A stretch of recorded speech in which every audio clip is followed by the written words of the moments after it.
The makers of legends may speak in certainties, but modern historians present us with the hesitant statement that a start was made towards building a centre of political power in the Yamato region in the late 3rd or early 4th century AD. They regard the date 660 BC as about 1,000 years too early. The beginnings of political unity.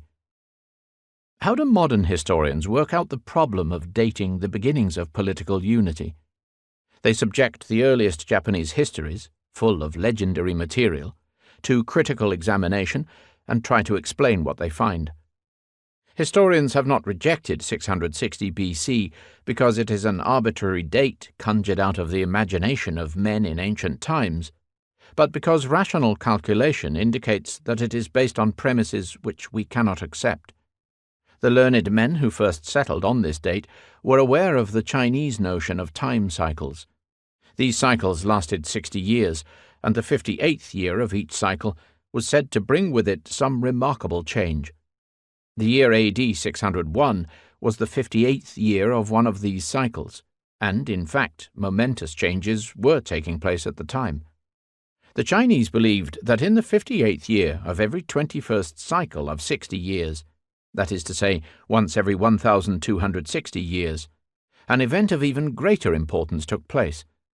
Counting back one great cycle of 1,260 years from AD 601, the date for the accession of the first emperor to the throne, an event of surpassing importance, was determined as 660 BC.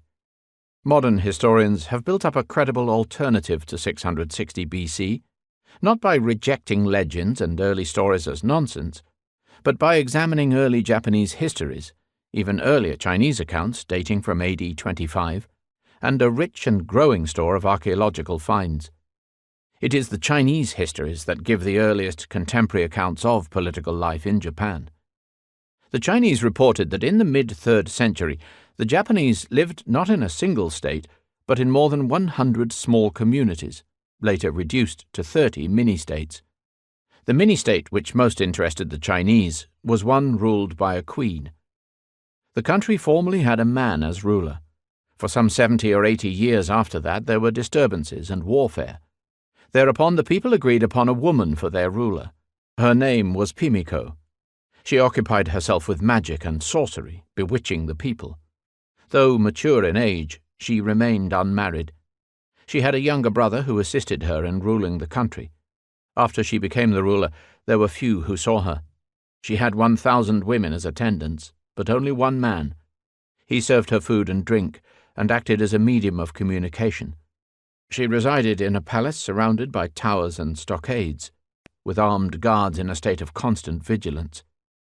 Queen Pimiko, Himiko, is best described as a female shaman or high priestess, combining religious and political power.